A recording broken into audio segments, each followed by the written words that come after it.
네, 안녕하십니까, 교수님. 그래. 시영이 오랜만이네. 네, 다름이 아니라 이번에 제가 기업경제론 캡스톤 디자인 강의 수강하고 있는데 우리 조가 캡스톤 디자인 최종 과제물로 사업계획서를 작성하려고 하는데 그 사업계획서에 대해서 구체적인 게 어떤 게 있을지 궁금해서 좀 여쭤보러 왔습니다. 그렇네.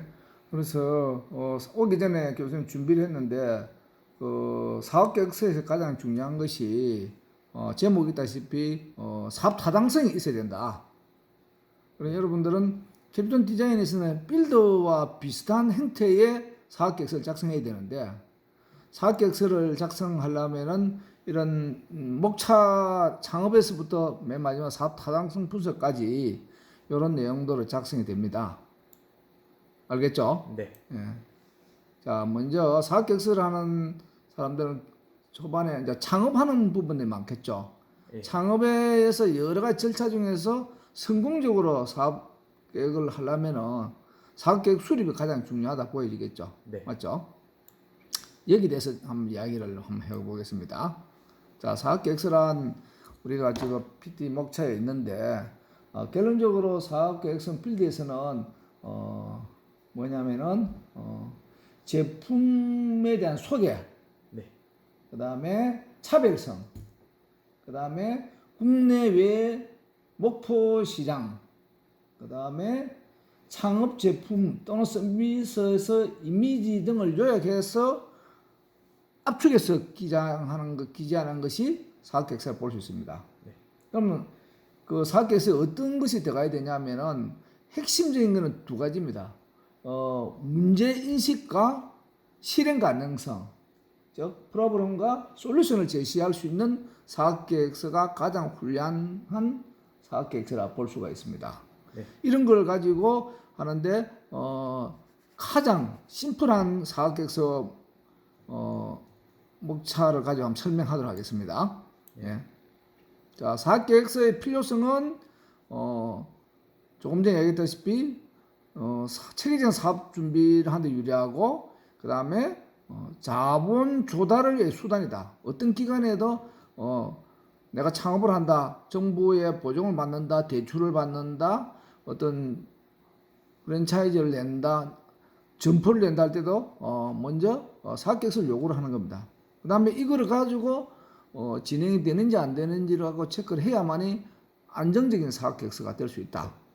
자, 나머지는 PT를 갖고 러프하게 넘어가겠습니다. 조금 전에 교수님 이야기한 사업계획서 용도에 대해 설명했습니다. 대내적인 용도와 대외적인 용도를 했죠. 대외적인 용도로 주로 많이 쓰입니다.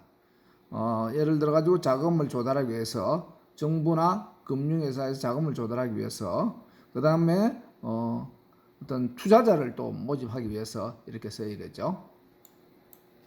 다음 사업계획서 결정할 때 중요한 것이 여러 가지가 있지만은 목적부터 해가지고 품목의 환성이 있는지 없는지 이건 뭐냐면은 자사가 보유하고 있는 제품에 대한 개발 동기, 서비스 등이 이렇게 주의사항에 반드시 나타나야 된다는 얘기죠. 그랬죠? 예. 그 다음에 체크 포인트는 지금 사조에서 지금 물어봤던 내용은 이거를 갖고 해야 될 것입니다.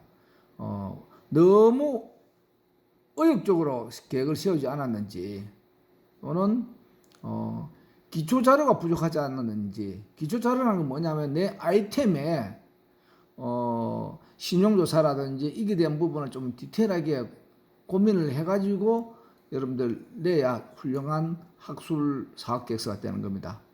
그 다음에 우리가 현장에서는 사업계획서는 자금 조달의 수단으로서 많이 활용되고 있다. 알겠죠? 지금 이생하신 건 못 보고 있죠? 네, 다음에 작성 순서는 이런 식으로 하는 겁니다. 목차, 계획 양식, 구상 이건 좀 넘어가겠습니다. 이런 게 있고 그 다음에 목적과 사업체 현황을 써야 되고 그 다음에 이 사업계획서는 가장 기초적인 겁니다. 외식 소매업용 사업계획서를 교수님이 여러분들한테 전수해 주는 것이 가장 간단하니까 제조업체는 굉장히 좀 약간의 특허라든지 제품의 개발에 대한 프로세스가 되게 좀 복잡한데 이거는 좀 간단하죠. 사업 목적, 그 다음에 사업체 현황, 그 다음에 뭐 아이템에 대한 내용이 들어가겠죠. 네. 여러분 캡틴 디자인의 그 상단에 있는 선생님도 이러한 양식을 가지고 이렇게 했을 겁니다. 그래서 여러분들이 그 조에 특화된 어떤 조원이 특화된 뭐 어떤 보유 기술을 시작해서 막 이런 부분도 적어주는 게 좋겠죠. 그 다음에 창업 동기, 정부 지원 사업에서는 창업 동기가 굉장히 중요합니다. 창업 동기와 자기가 걸어온 트랙, 경험 이런 것을 매칭을 시켜줘야 훌륭한 사업계획서가 되는 겁니다. 그 다음에 법률 문제 이런 문제. 그래서 이제 팀으로 이제 하는 거죠. 예. 그 다음에 사업을 하면은 어떤 업종에 따라는 신고, 허가를 요하는 것도 있고 단순 등록을 요하는 것도 있는데 이런 것도 업종에 따라 다르다는 얘기죠. 예컨대 요게는 안 나오지만은 제조업종, 환경업종을 창업을 하려면 굉장한 규제 샌드박스를 통과해야 할 수 있는 거죠. 지금 PT에서 나오는 이런 부분은 좀 간단한 겁니다. 그죠? 유용주점 목욕탕은 구청위생과 있죠. 이렇게 되어 있는 거죠. 그 다음에 뭐 학원은 또 교육구청에 신고 허가를 받아야 된다든지 넘어갑니다. 자, 수학 분석. 사업계획서에서 가장 여러분들이 관심을 가져야 되고 또 사업계획서를 만들면 발표를 해야 되는데 수학 분석이 그 사업계획서 성패에 달리는 겁니다. 이 부분에 대해서 수학 분석이 그 여러분들이 할 때 조별로 조금 이렇게 역할을 분담을 해가지고 한 사람이 하지 말고 팀장이 있고 그 다음에 팀원들이 같이 하면 상당히 역량을 분담해서 하면 좋을 것 같습니다. 알겠죠? 예. 수학 분석에 나오는 거죠. 우리 조의 강점 또는 약점, 위크니스. 예. 그 다음에 그 어떤 위협, 기회 이런 부분이 있죠. 이 부분이 있습니다. 개념이 되어 있죠. 강점, 약점, opportunity, threats 이렇게 있죠. 수학 분석이 사업계획서에서 상당히 중요하다. 여러분 나중에 해가지고 교수님 발표할 때도 이 부분은 상당히 좀 신경을 기울여야 된다 말씀드립니다. 네. 자, 이 부분 뭐 양식입니다. 사업 분석에 예가 있죠. 예. 강점과 약점, 기회와 이렇게 되어 있습니다. 참고하시면 되고, 이런 부분문제 사업계획이 있고 양식입니다. 이거는 뭐 정해진 건 아니고 교수님이 임의로 이렇게 만드는 겁니다. 그다음에 외식업체. 여러분들이 특정한 지역에 만약에 점포를 낼 것 같으면 이렇게 해야 되겠죠. 그러니까 요즘은 그냥 단순 이렇게 상권 분석을 하는 것이 아니고 빅데이터 바우처까지 빅데이터 4차 산업의 빅데이터를 가지고 그 지역의 유동인구라든지 그 다음에 인구, 성별, 소득별 이런 부분을 다 이렇게 조사를 해가지고 사업계획서에 들어옵니다. 네, 알겠습니다. 알겠죠? 네. 자모는 뭐예요? 좀 크게 이야기하지. 네, 알겠습니다. 자, 점포형 사업계획서에 있습니다. 그다음에 이거 점포형 창업 사업계획 양식을 쭉 넘어갑니다. 하고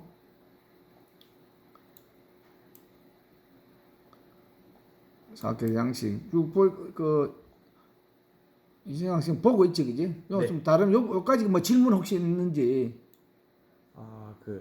아까 말씀해 주신 것 중에서 그 사업 계획서의 용도에 맞게 이제 작성하라고 말씀을 해 주셨는데 그 대외적 용도에서 사업의 이제 핵심 같은 것들이 좀 유출될 수 있지 않나 이런 부분에 대해서는 근데 어필을 하기 위해서는 좀 이제 핵심적인 부분을 이제 어필을 해야 되는데 그걸로 인해서 이제 좀 그게 아이디어적인 부분이 유출이 된다고 생각을 하게 되면 이런 부분에 있어서 어떻게 좀 미연에 방지를 하거나 아니면 그런 일이 안 일어날 수 있게 할 수 있는지가 그게 좀 궁금합니다. 좋은 질문입니다.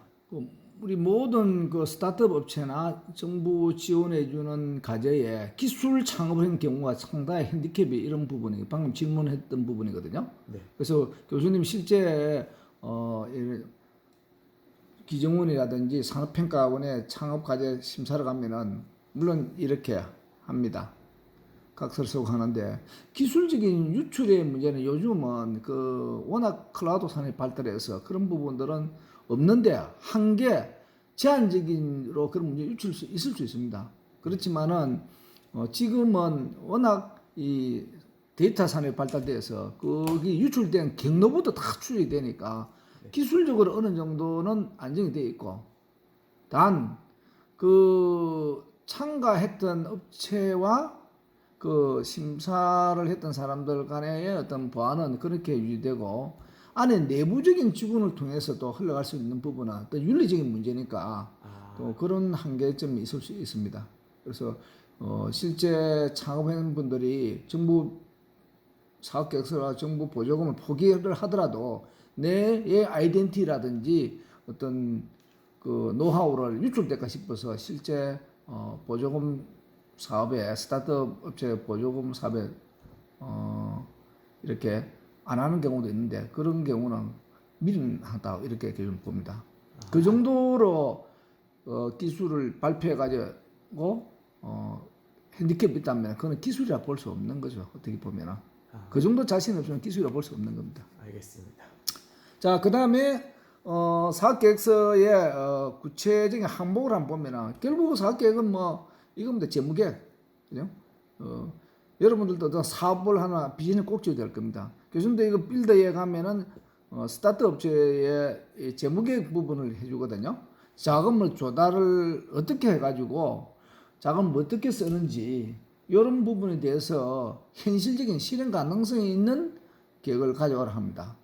보통 보면은 뭐 러프하게 자금을 내 알바에 돈 해가 모아난 돈, 그 다음에 부모님 받은 돈, 그것도 없으면 어떻게 됩니까?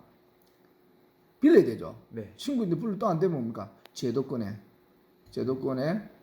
정부에서 정책 금융이랍니다. 이걸 빌려야 됩니다. 여러분들 창업할 때는 요즘 청년 창업자들은 돈을 정부 청년 사관학교가 사주 이수 자리가 있습니다. 사주를 이수하게 되면은 상위 30%에서 한 2천 정도 지원해주는 마중물을 지원해주는 제도도 있다는 것을 여러분들 참고로 이야기해 줍니다.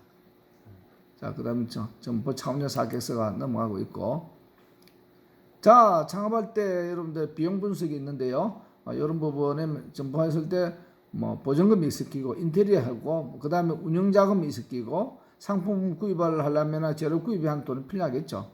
네. 그 다음에 뭐 홍보 판촉비 기업 행사 이런 거 있죠. 여러분들 이건 가장 기초적인 사업 계획서이기 때문에 여러분들이 큰 어려움은 없을 거라 봅니다. 네, 알겠습니다. 그다음 매출액 추정 방법이 섞이고 비용 분석, 매출원가, 판관비 비지출이 있고 고정비 변동비. 고정비라는 건 뭐냐면은 이런 겁니다. 눈이 오나 비가 오나 돈이 들어가는 거죠. 창업했으면은. 그럼 이게 해당되는 건 뭐 인건비, 그죠? 직원 인건비, 임대료, 보험료, 은행이자 줘야 되잖아요. 변동비는 뭐냐면 내가 이번에 코로나 사태로 인해 장사를 안 한다. 원재료비는 안 들어가잖아요, 그죠? 운반비, 포장비 안 들어가. 이것이 변동비입니다. 네. 고정비하고 변동비 이렇게 구분하면 제일 편할 것 같습니다. 그러니까 조금 전에 교수님 사타당성 분석이 중요하다는데 주로 쓰는 것이 뭐냐면 BP 분석이라 해가지고 목표 이익 매출을 씁니다. 자, 얼마를 팔아야 손익분기 제로냐는 얘기죠. 내가 팔은 무슨 이렇게 이야기하면 어려운데 100이라는 걸 팔았는데 고정비하고 변동비를 따져가지고 빼고 나서 남는 게 얼마냐 이런 얘기입니다. 알겠죠? 이거를 이제 표로서 했는데 뭐 여러분 간단하게 폰으로 계산하면 될 것 같아요. 저 투자서 요건 여러분들이 이제 쭉 넘어갑니다. 요까지인데 뭐 큰 어려운 건 없을 것 같아요.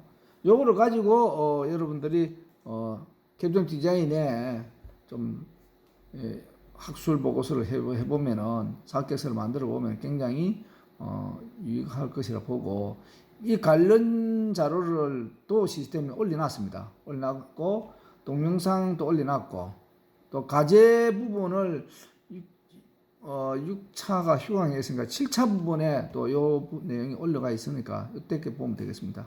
네, 알겠습니다. 자, 여기까지 오늘 사학계획서와 관련된 사조 팀의 멘토링을 여기까지 마치려 하는데 또 다른 질문이 있나요? 한 가지 또 약간 좀 의문 좀 된 게, 그럼 혹시 감가상각 자산에 대해서 감가상각 되는 것들 이런 거는 고정비로 보는 게 맞겠습니까? 감가상각은 여러분들이 고정비를 봐야죠. 네, 쉽게 말하면 감가상각 이런 얘기입니다. 여러분 폰을 구입하잖아요. 네, 폰 구입하면은 1년, 2년 오지에는 뭐 이전자기는 연식이 지나면 못 쓰잖아요. 그죠? 네. 그렇죠. 그거를 그 2년차 이렇게 하는 것보다 매월 또는 분기별 해가지고 비용 처리를 해야 되잖아요. 그죠? 네, 그래서 감가상각은 비가 오나 눈이 오나 해야 어차피, 되는 거죠. 네. 예.